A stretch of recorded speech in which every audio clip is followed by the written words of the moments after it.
We're about to start the session. I will be the only one.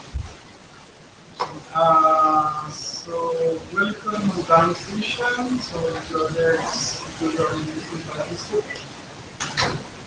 So you need to be there. You will not able to come and we will discuss how the features of for this meeting. So I will not go through the notebook, but we will go to the meeting. And on the agenda, so we will go to the agenda, but we have some. Thank you. I see that there is someone on Java. Okay, so you will be able to. I think you can see.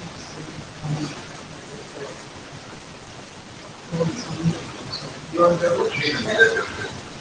Okay. She's there. Okay. Okay. And so we are reviewing through the different sections for the working group, and we have two presentations online on the different sets.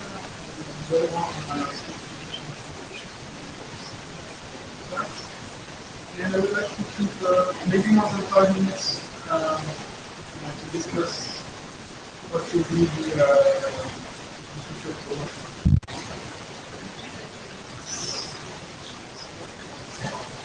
This slide. It's yeah. I don't want you are listening to them. You would say Lisa, you would want to stop. Hello, Janet. Can you hear me?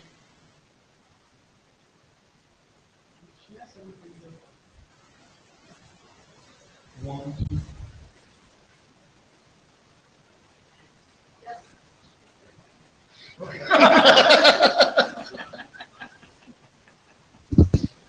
Okay, I will try with this one.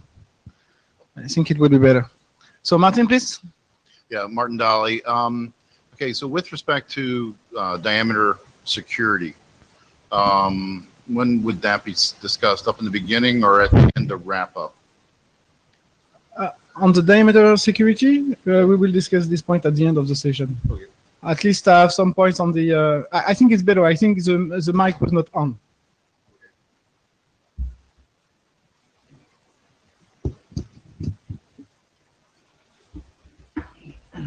So let's go quickly through the status for the working group documents or non-working group documents. So basically, we have 2 documents that are blocked in the editor queue, mainly due to the Shepherd laziness myself. So I need to review one of them, and this one is so both of the documents are linked to the third one, and this one needs a review and to go through the AG.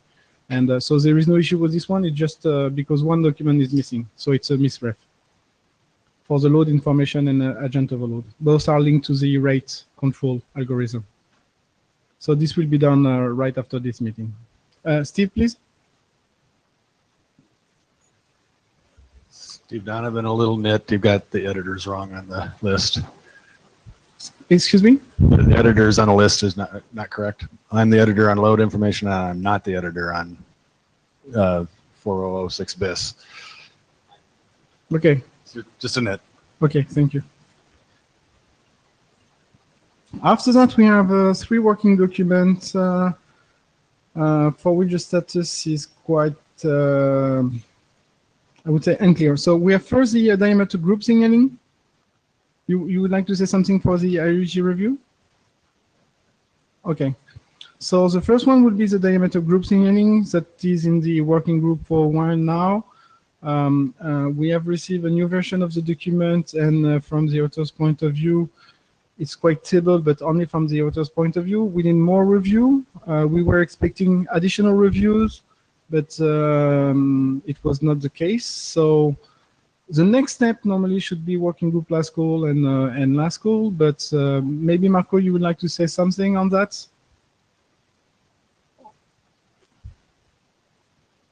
Well, not much to say. As you said, before last IETF 98, we published 2 new updates covering all the comments that have been made before it. So some of them have been checked on a peer-to-peer basis. Some have been discussed and confirmed on the mailing list. So I think the document is ready for detailed technical expert review, and we're fine and happy with updating again, but we need comments to progress the document.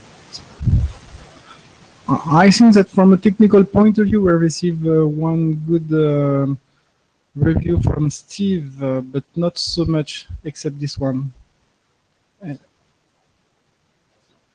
Okay, so we will see what to do, but from a working group point of view, I could ask for working group last call, but I just need to ensure that we will have enough people to review it, and just to ensure that at least the content of the document reflects the working group consensus. But we will see that with Ben after this. I will go through. So the overload rate control is still. So for this one, what is missing is what is missing here is the write-up for this document, just to push it forward at the AG. Steve, please. It has finished working group last call, though, right? Already? Rate has finished working group last call. Yeah, for working group last call, yes. Just to be able to send it to the for ASG review. So my task.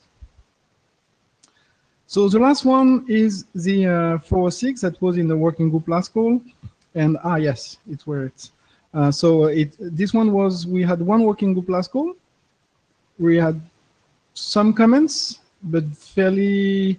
So it was only about some references and so on, but not a deep review of the technical content and so on. So it's something that I was waiting for some first input on the mailing list to be able to react. So I've sent it right before some comment, because it was not already pointed out by someone else. But I think that for this one, we will need further review. It could be through. I think that the working group last call process, anyhow, for DIME is not so relevant, but we can initiate a second one based on the new version, on the version 3, published and capturing the comment received so far for the first working group last call. But we will need anyhow additional review, because, and especially from SA5 guys, so from the 3DPP, because they are the main users of this one. So I think the work done so far is good, but we will need just to ensure that what it is put here, and especially the new additional AVPs and so on, will fulfill the requirements. Any specific reaction on that?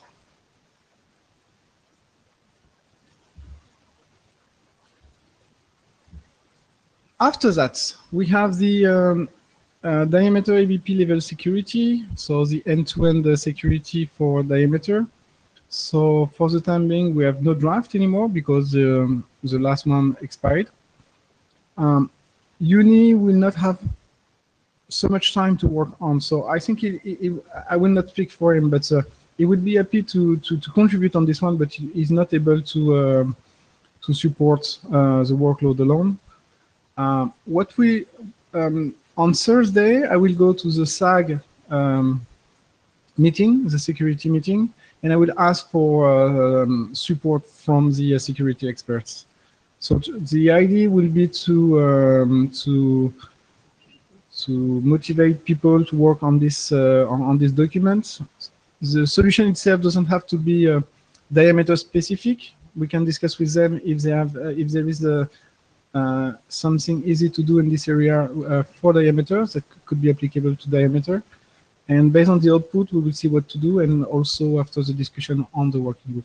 Ben, please. So Ben, I would personally like to see this completed, but I wanted to ask a question to this room. Is anyone in this room going to deploy it if it or implement it if it is completed? Martin, please. Martin Dolly. I mean, okay, so the next round of FCC CISRIC, they just finished the SS7 vulnerabilities, yada, yada. And the next 2 years is going to be looking at diameter. So what I plan on doing, SA3 is coming up in 3 weeks.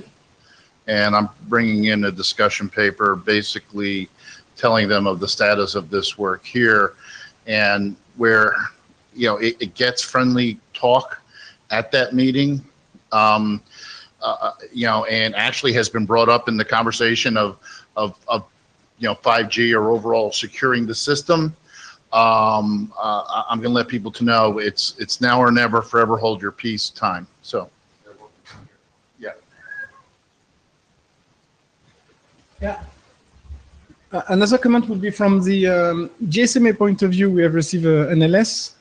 So this one has been sent to 3GPP and Diameter just to be able to work on this solution, because GSMA, at least from a recommend point of view, would like to have a solution to recommend in their specification.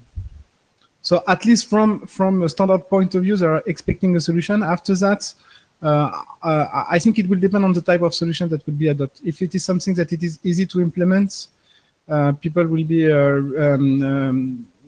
because we have ongoing deployment, ongoing operational networks for IPX. Yes, Eric, please. This is Eric Gutman. For mission critical deployments, there's two security domains.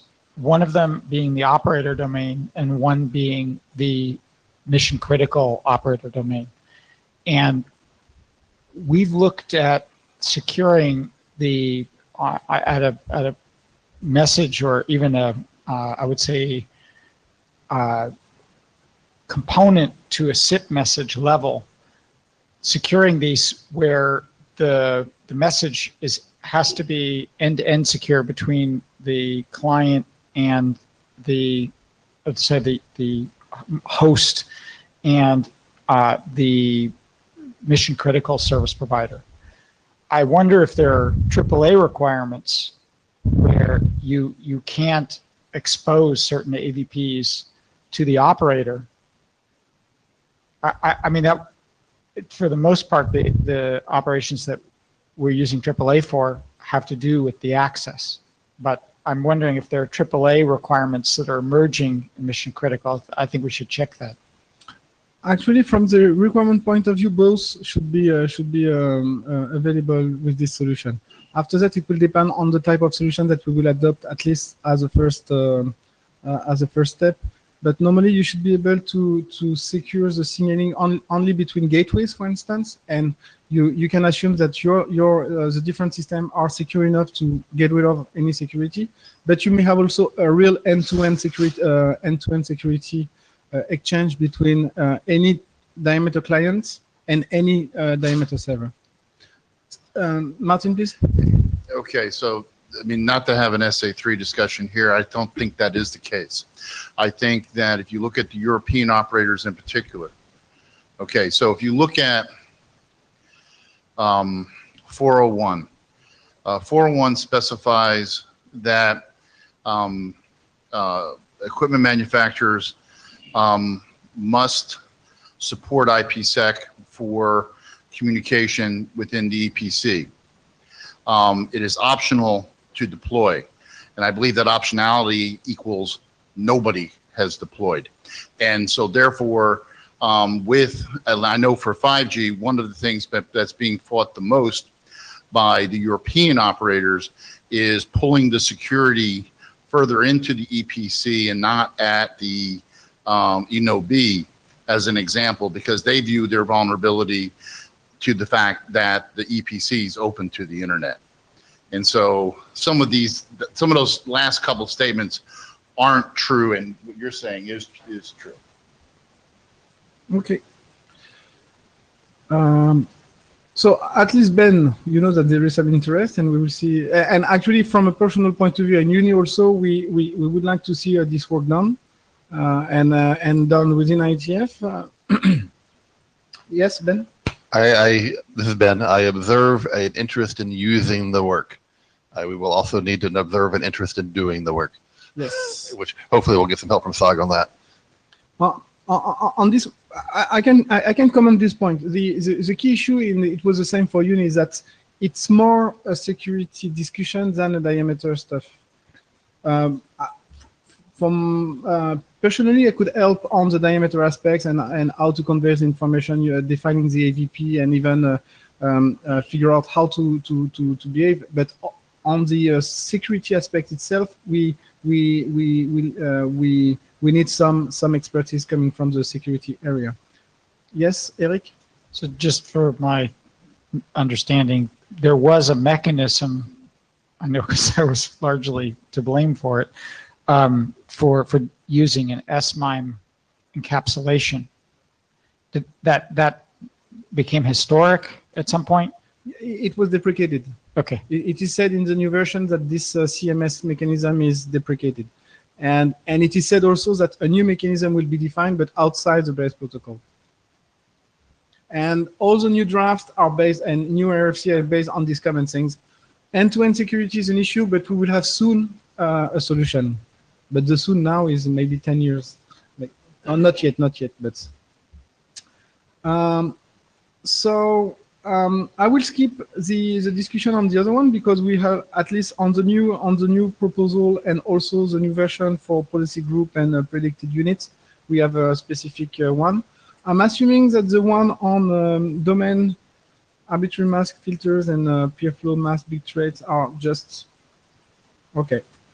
So let's jump to the presentation.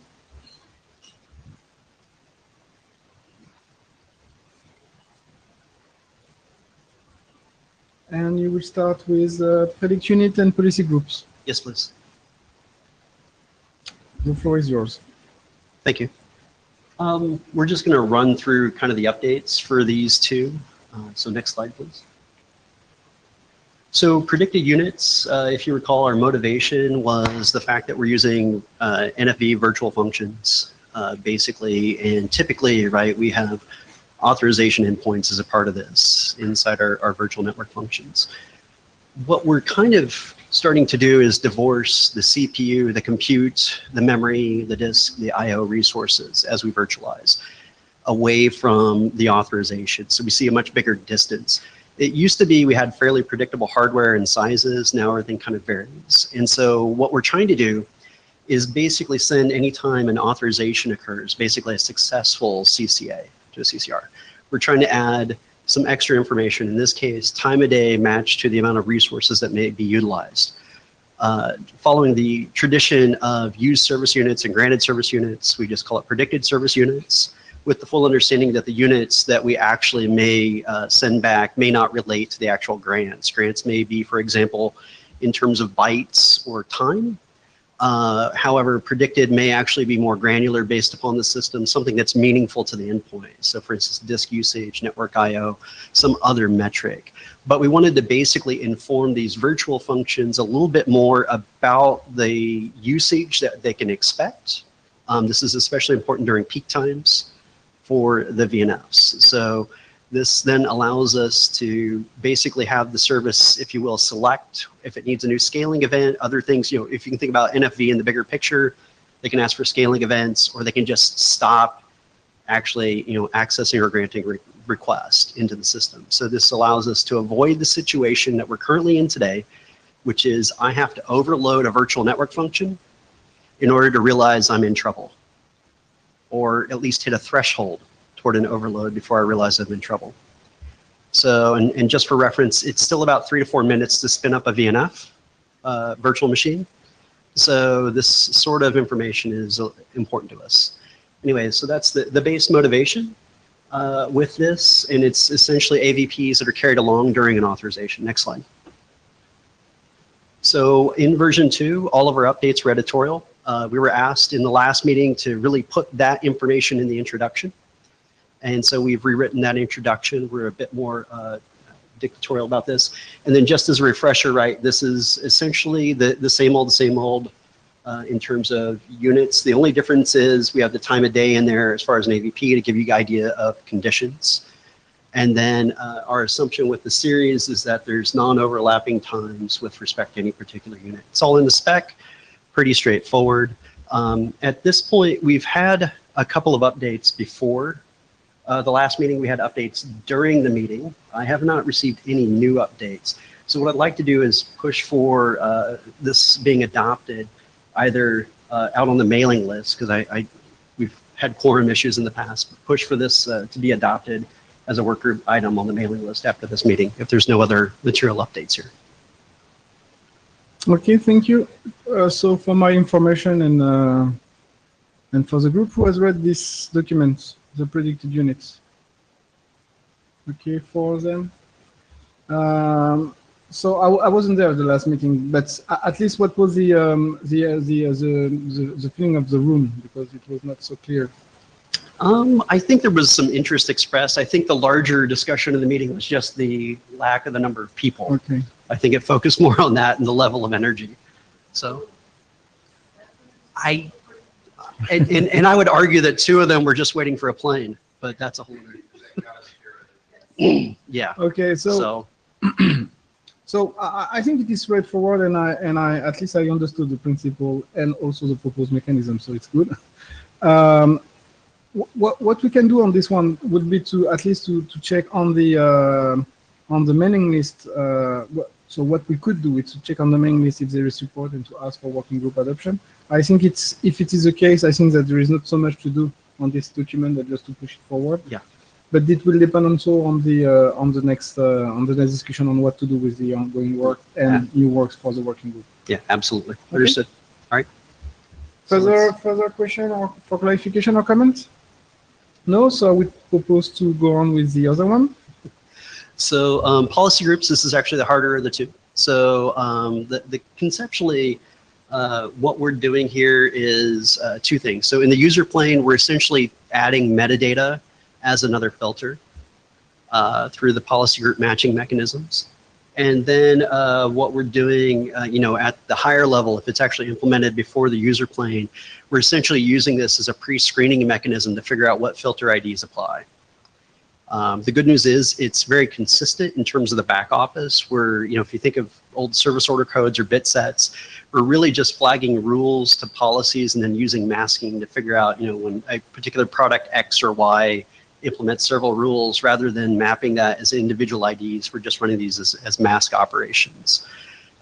This is, as we did our work and everything, what we found out was happening in our policy decision points anyway.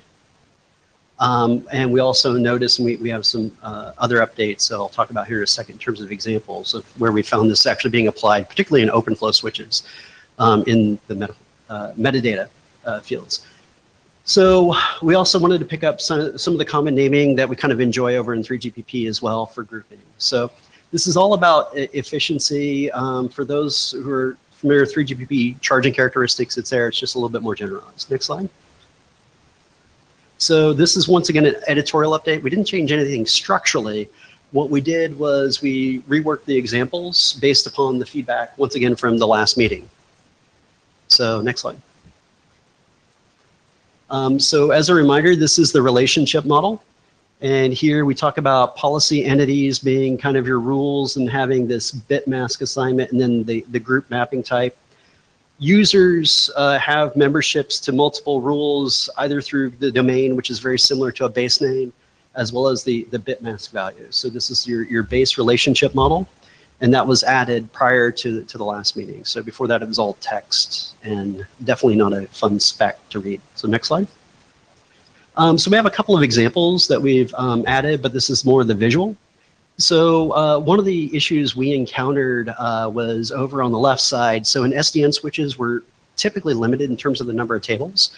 So when we talk about SDN switches serving a large number of customers, one of the typical issues we run into is the default rule. So the match for any traffic and then applying different treatments. In the typical world, if we just stick to the traffic headers themselves, these rules overlap and we need multiple tables.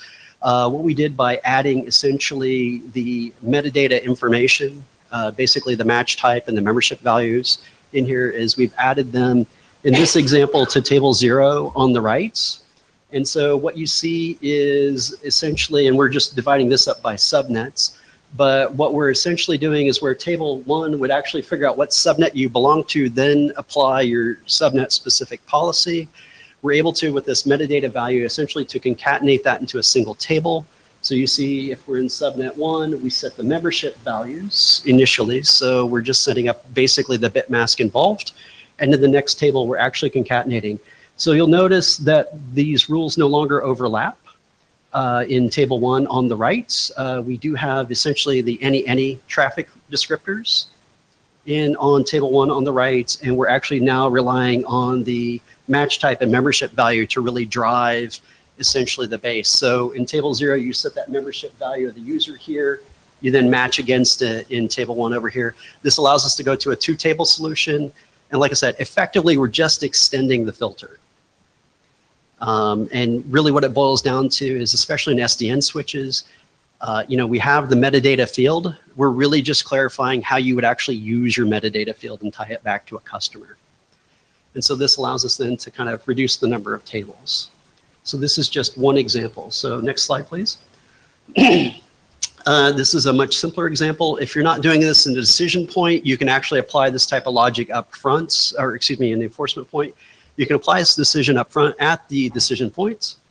Determine that at runtime, also cross-reference it with your time of day if your enforcement point doesn't actually enforce time of day, and then send down the active rules for the enforcement point. So this is a very simple example, but what's important about this is it's using the exact same fields. It's just basically pre-executing, if you will, that metadata match. And this really just boils down to the fact that we do not change a user's relationship with their products or services typically during the session. When we do that, we typically do a reauthorization as an operator. So this allows us in certain decision points to execute here. So we've got one example where we show it basically expanding the filters in the enforcement point. We've got the second example where we're essentially in what I'll call a much simpler enforcement point, enforcing it at the decision point and then sending it down. So those are your two easy applications, and you can imagine combinations thereof and all sorts of optimizations taking place if there's multiple levels of hierarchy. But we just wanted to keep it to a couple of examples here rather than spending a long time writing a dissertation in an RFC. Next slide. So we've talked a little bit about applications. Today, we actually do use this. So as an operator, and I'll give one real world example, and I'm quite sure you can guess which operator it is. With about 60 million devices, there were 1,200 rules, or at least what was thought to be distinct rules. Upon further analysis, 1,200 rules in OpenFlow across 60 million devices is a little bit daunting and just not going to work. At the end of the day, it just isn't happening. So we ended up using the metadata as we described, along with the binary masking. So we have, we're a mobility side in this implementation, 3-table downlink design. Once again, where we match the destination IP, set the metadata in the OpenFlow, if you're familiar with that, and then carried that over, had the original rule plus the extra metadata to do the deduplication, and then execute it. We've done a similar design in the uplink. This just kind of gives you the idea, values in terms of how we approached it. And you can talk to me later offline if you have more questions about it. A similar design in the uplink. Basically, the 1,200 rules, once we were deduplicated, became about 200. And then we found some other optimizations as well, and I hate to say it, but really, we like to think we do lots of things. Arguably, we really only have 12 actions. So there's only 12 to 16 rules that really make up that particular, what we thought was 30, 40 distinct products. So this is where, as marketing, you think you're this big, as network designers, you think you're this big. As engineers, you think you're this big. And then upon further review, you're doing like maybe 12 or 16 distinct activities. So we've been able to use this technique and apply it in our systems today on SDN switches and reap the benefits. So it kind of gives you an idea of where this is.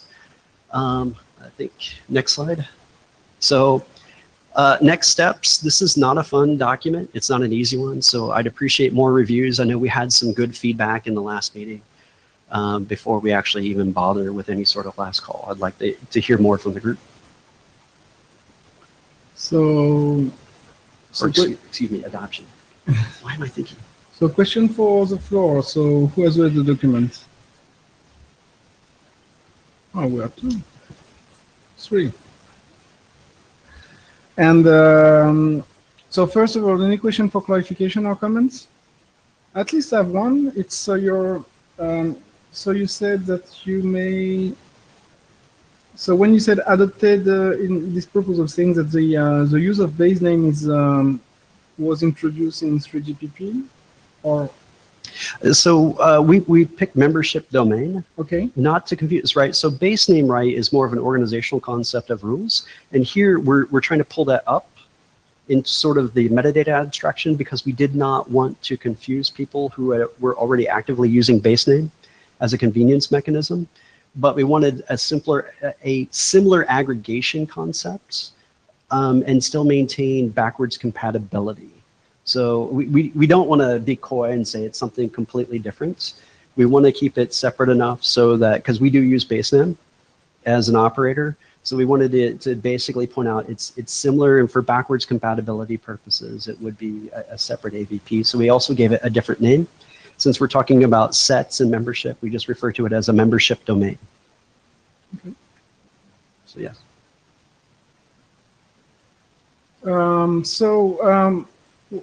What about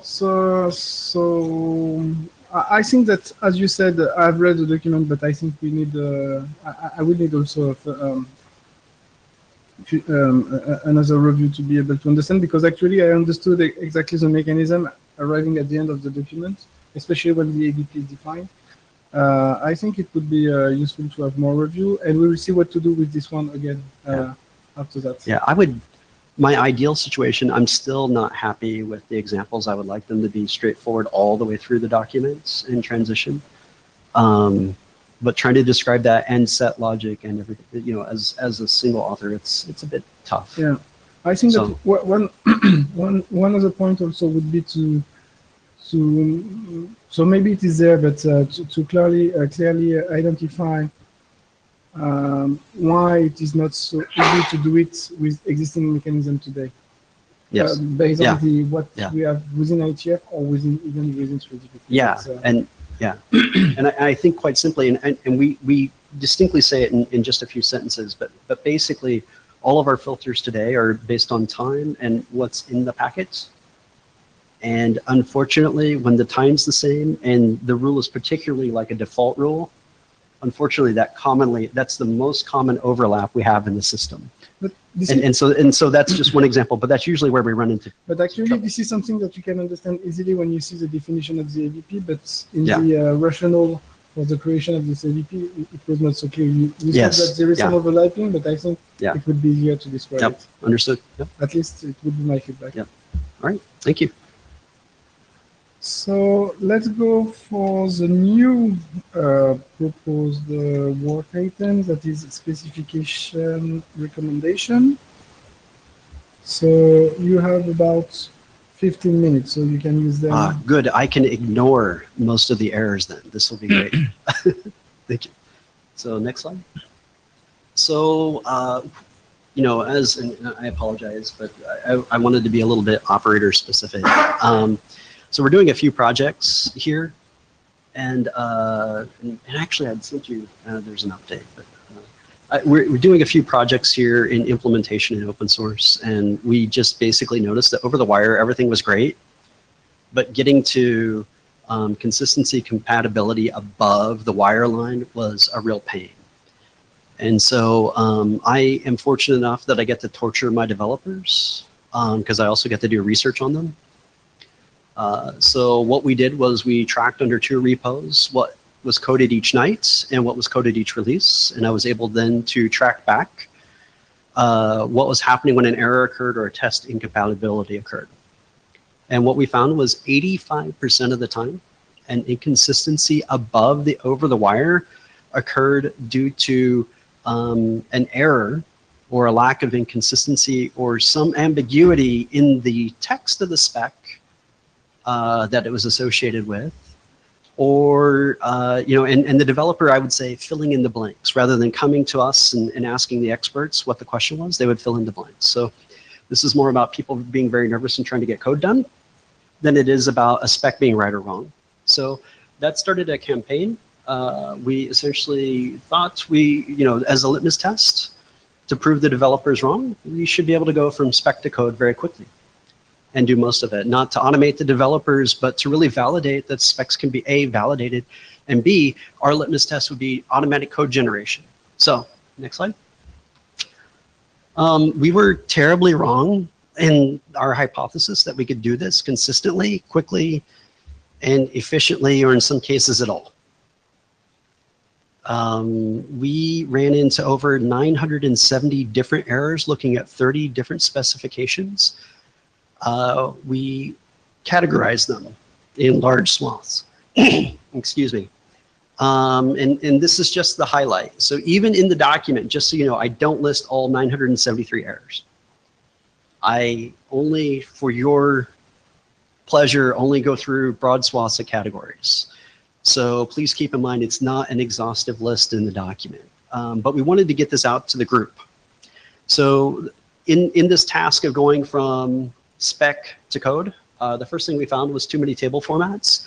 We couldn't argue that it was a change over time because some of the specs that we looked at started and ended at the same time. So it was just inconsistent table formats for things like defined and imported AVPs. Imported AVPs were actually very tough. Some specs reused AVPs but didn't have import tables. So we would try to actually build and compile a spec and then realize we didn't actually have the right AVP loaded, or the spec was wrong, or the number was wrong, or the version was wrong. So that slowed us down. There were some outright errors, particularly in 3GPP and billing. In release 14, a good example is a lot of the AVPs driven by extra services from release 12 to release 13 are mentioned in 32.299 and even in 298, right, in terms of the over-wire format, but they do not appear anywhere in any other document. They're around typically machine-type communication. PROSI has a lot of AVPs defined. In fact, there's an entire swath of AVPs where we found that there was an attempt to add to the 3GPP registry, and then it looked like the CR never made it through. And so when you actually go look in for the AVP codes, they're missing, almost 64 AVPs. So there's errors, and we've gone back and looked through the documents as a group. So it's a bit challenging to get implementations, and we've documented as much of that as we can. But these are all typically, we found actually just machine errors, right? Someone's actually tried to do something, or there's a lot of document references and we chase documents. But this is pretty typical across the specs. Now keep in mind, we're looking at a lot of specs as well. So didn't know, I can pause anytime for questions. So it would be wonderful if you could send some of these errors to SA5 charging, or even if you don't have a delegate there. We don't. So, but the other side was, as a stream of consciousness, we decided to put them in here because we also wanted to, right? We at least want to get them out somewhere. And I apologize, my particular group does not, but we wanted to get that out in the open.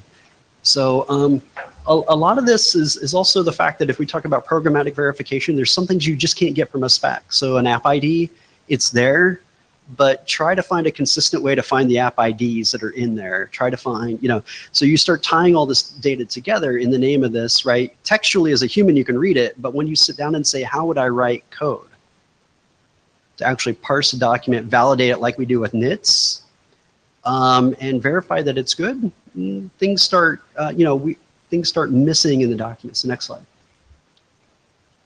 So our methodology, basically we create we split, not because we need to, but because we're experimenting here.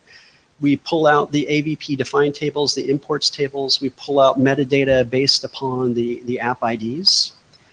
And then we convert the document to text. We actually have some Python that converts it into the dia fuzzer format that automatically generates it. And then just as a secondary validation, we have exporters that export that to free diameter library code to verify that we actually can compile something and we might have an idea of what we're doing.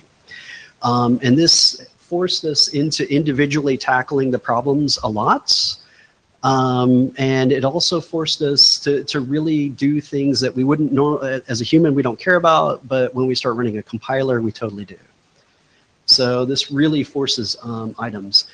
We did, in several cases, have to add enums as a appended file.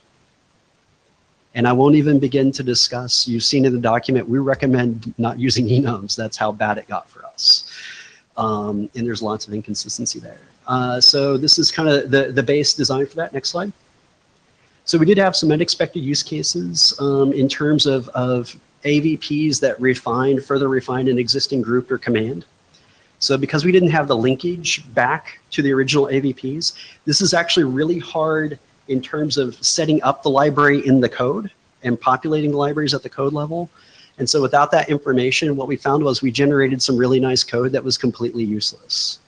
Because what would happen is it would redefine the AVP in the library, and basically, rather than saying I extend the AVP, which many libraries support, it would actually attempt to redefine the AVP in the code and get a conflict.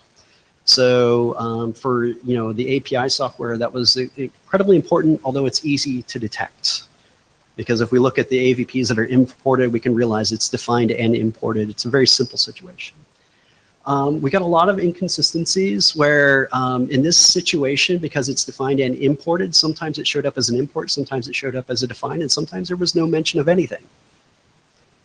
Which then, left us in the software with some things to deal with. And there's no concept, right, of imported commands. So don't even forget about, just forget about it. So next slide.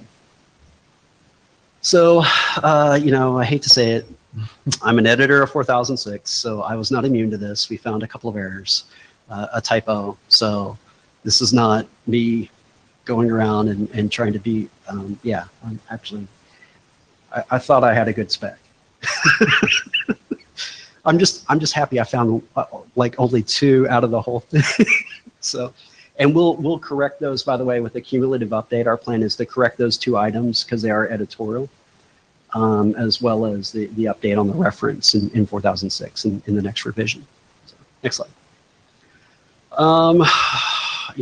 The first line just says it all. Over the wire diameter is fine.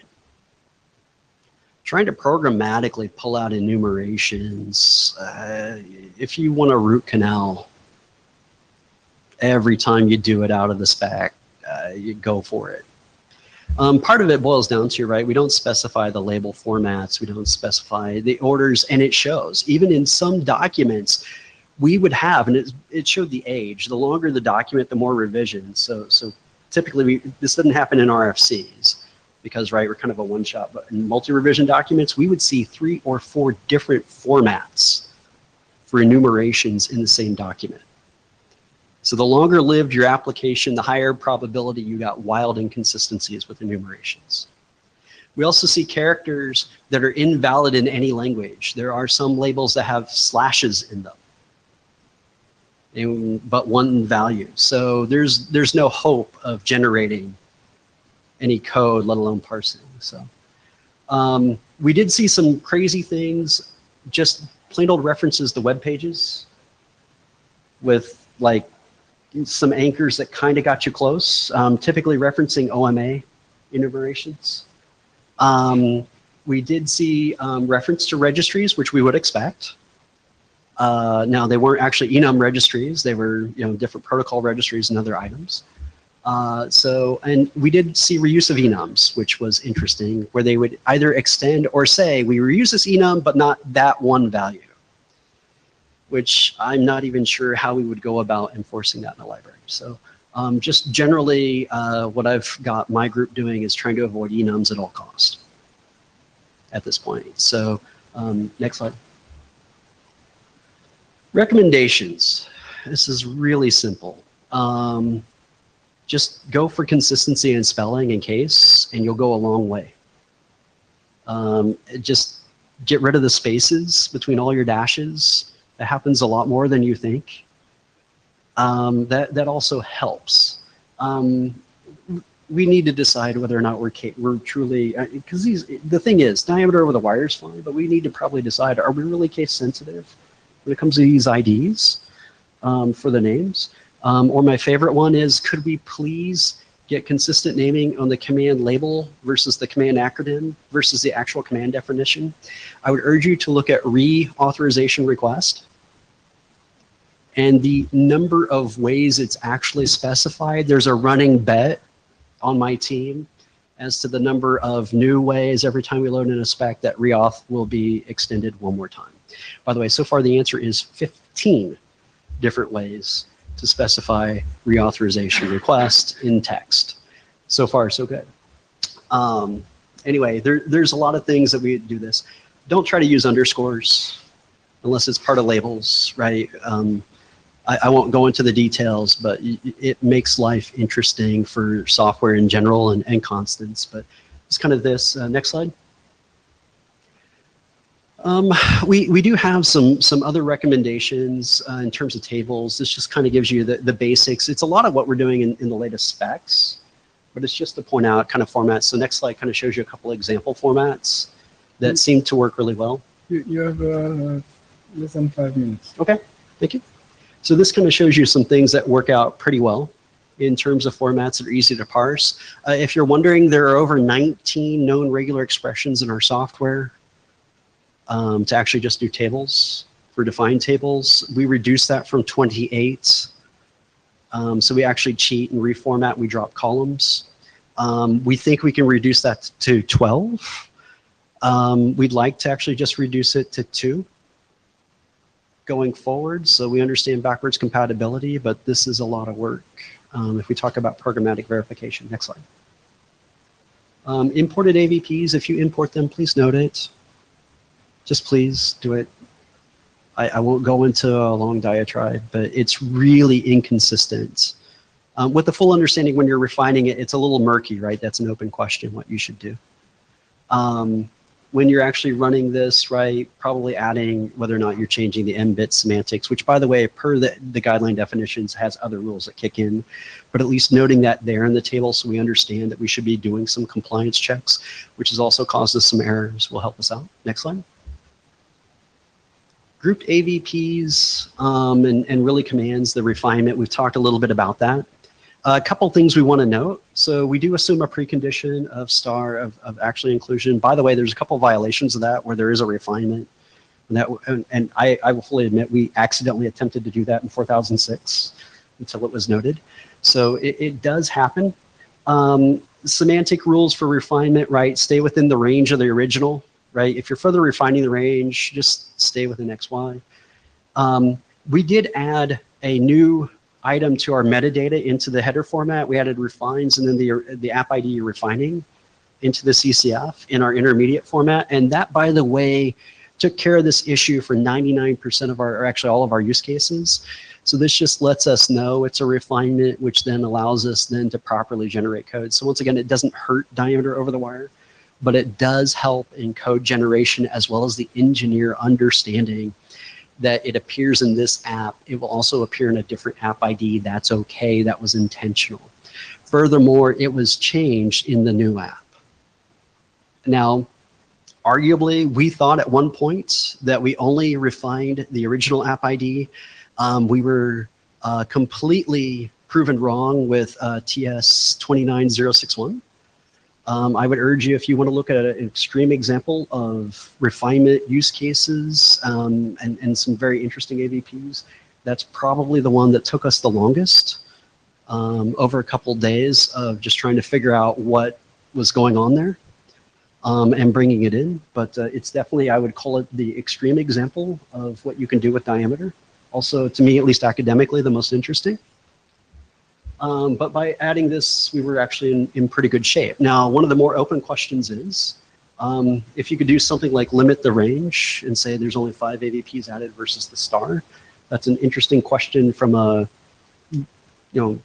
programmatic point of view, computer science point of view. I don't know from a practical point of view I'd ever want to say you can have up to 5 other AVPs inside this, but it's definitely an interesting thought. Is that extensible? Would we ever allow that? Is that something, and actually I don't know, is that something that's permitted? Could I have a star 5 and then AVP? Yeah. I have no idea how I'd It's- even enforce that, but that's a whole other. It's something that you can define when you can decide when defining the group AVP. So Okay, well, please don't do that.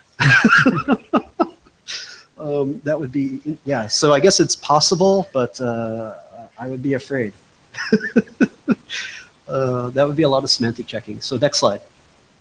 So this is an example of how we're applying refines. So when we do not supply the app ID, we look for the original definition where no refine statement exists. That requires a search.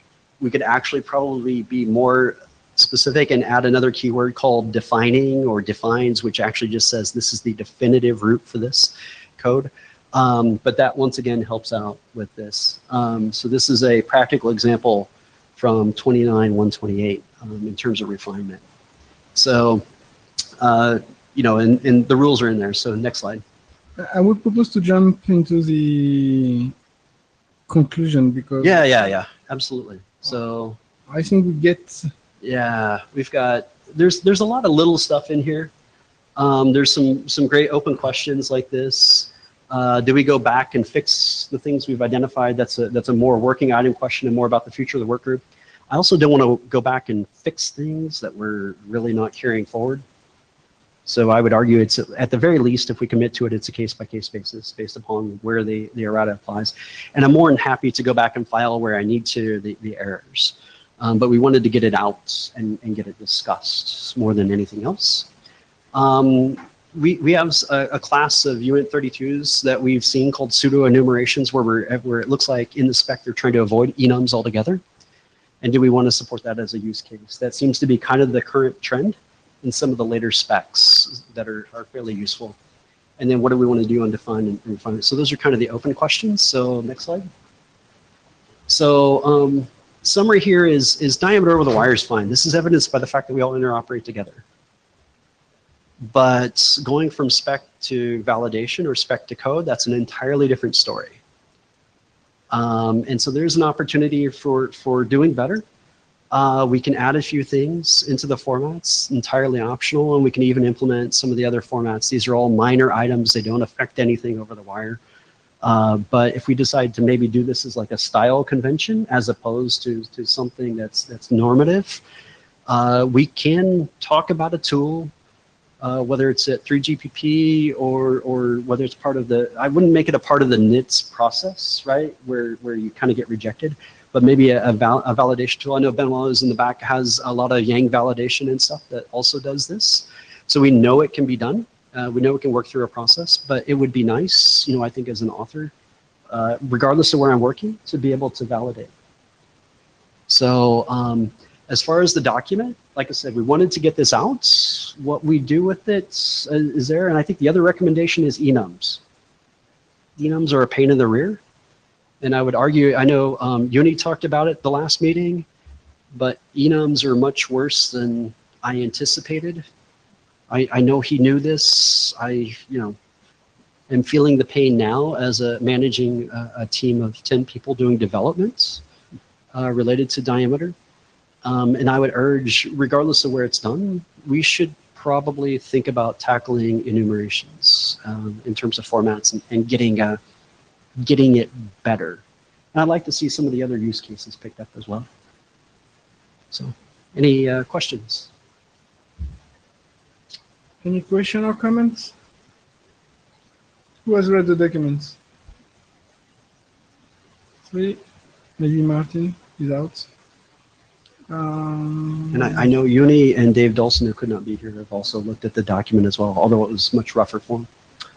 So, from a practical point of view, I think that you as the author, I think that a lot of stuff So I think that there is two types of mistakes. First of all, would be about the documentation issue. It's more about how it is, for instance, in the 3GPP spec. For instance, when you say refined, it's not totally refined. It's because in 3GPP specification, they just highlight the AVPs that they are using. Yes. They are doing the same for the commands. And but you're right, when you have coding people just taking the specification and just not reading anything, but just just looking, right. Exactly. Because from their point of view, they just want to get to the actual grammar, write the code, and then be done. Exactly. And then they're surprised when it doesn't work, because and they'll always tell me, I followed the document. Yeah, I know. So I think that at least so for this one, I think it should be taken into account when actually drafting a new specification and so on. For the existing one, I think it would be actually difficult because it's just a documentation issue. But where there is something to clarify, I think that it can be done either by an errata within IETF, because when you said it will not fix, normally people using the RFC documents need to go through the errata to discover that something is wrong in the existing spec. And it could be through CRs to a 3GPP spec, but we can see what to do after that. Okay. So question then for you or for the group, right? This has a lot of errors in it. And I once again wanted to get the information out. Would this be more appropriate as something informational of which to drive requirements or recommendations, kind of like the app guidelines as a style guide? Because I don't want it to be normative and prescriptive, but how would this document logically progress? I think that this kind of document could be, so from my point of view, and depending on what we will do after that, but it could be just for information, because if you have done the work, it could be at least useful information for the community. And it could be also even referenced by others, saying that there is no guideline here, just to highlight what could be wrong or what could cause some issues if you are not taking care of this type of stuff, for instance, and then the way to describe the labels and so on. Yeah, so I would probably then, based upon that, change the style. So right now it's more of just a stream of conscience. It's actually an error list, I can tell you, from a large repository, but turning it more into a little bit more of a report style. But actually, it would not. It could be good, but it would not be the first time that we have this type of document in IETF, because it could be some. We have some documents just explaining all the issues that we had for implementing such protocol without any rationale and so on, just to explain where we had some issues. And but you will decide. How to do that. Okay. I will propose to jump to. So thank you, Lion. I will skip the milestone just to highlight the fact that there is nothing new on this one, and I will just open the floor for discussion about the future of the working group. So we have 3 remaining active documents from working group documents. The other one are either already RFCs or at the EHG level, or almost. Sorry? Yes.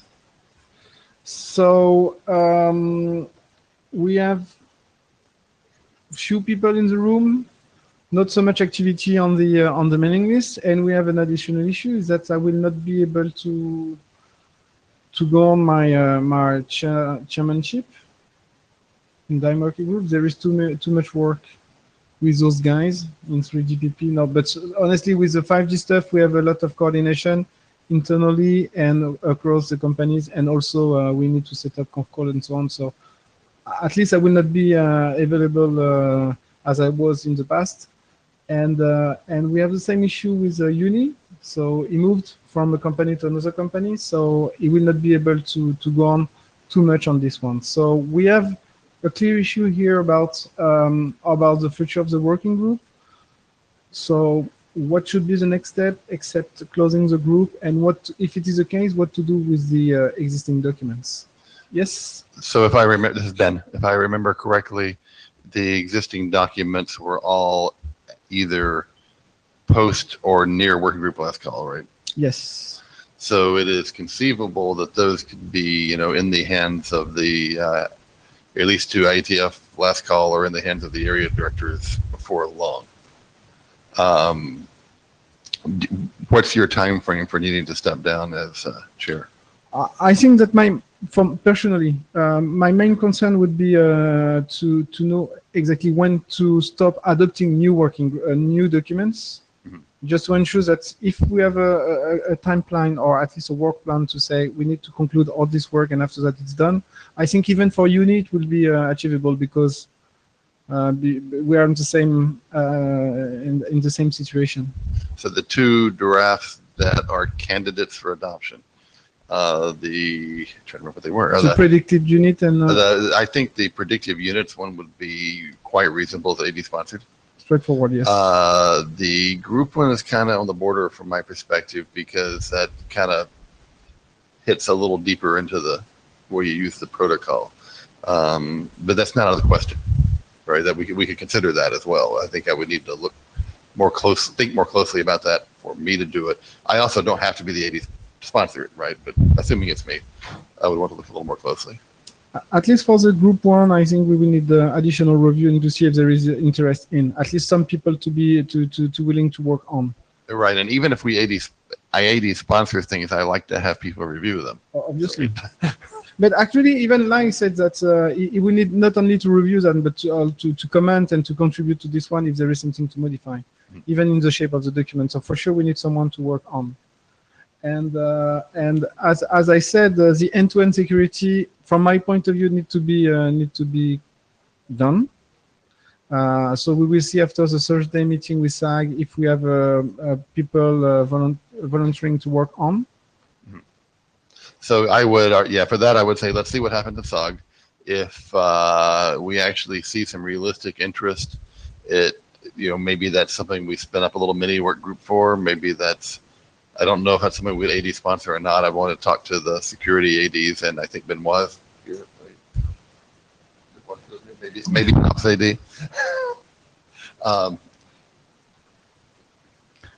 Or the other possibility would be to, and this is just speculating, recharter DIME with new chairs, to just do that, which is kind of the same thing as spinning up a new mini work group. I think that if it is only, I would say only, it will be at least something that we will need to do anyhow. But if it is only to go on with the existing one, even with the new adopted, at least one or two, I think it is achievable in a short time frame.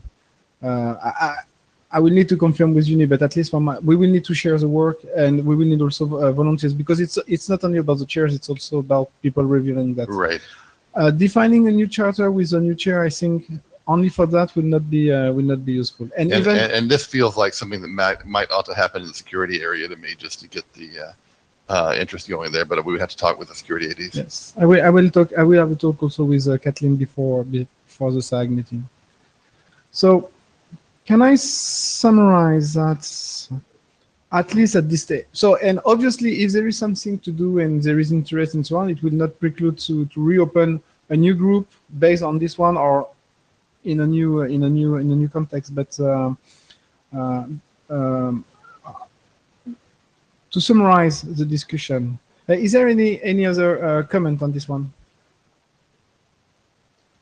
So, the existing document, the existing working group document will be pushed forward. At least for the predicted units, it will be confirmed on the mailing list, but we can assume that this one will become a working group document. And for the group one, we will check. And after those documents, we will close the working group. Yes. Yeah, it would be. We will confirm it on the mailing list. But I think that for the predicted units, I think that for this one it would be there is interest and it should be straightforward. So there is no reason to not adopting it. But what was your point, Ben? To have it as this is Ben again. My point was that if those two drafts, predictive definitely, and maybe group, could be candidates for just AD sponsorship. Oh. So It's fine. if we want to go ahead and check on group interest and adopt them, they can still change to AD sponsorship if we decide to shut the group down. Okay. It's just, let's keep in mind that I'm very skeptical about bringing new work into the group right now unless we see some Okay, so renewed interest. the last two remaining, so the individual drafts will be candidate for AD sponsoring. Yeah, and I think the first one is a good candidate for that. The second one I need to look at more closely and think about. Okay. Thank you. So thank you for being there. And so I received the feedback that I was looking for. So thanks for that. And so see you in, I don't know when exactly, but actually during the week for a drink. Thank you. It was dying. A little bit.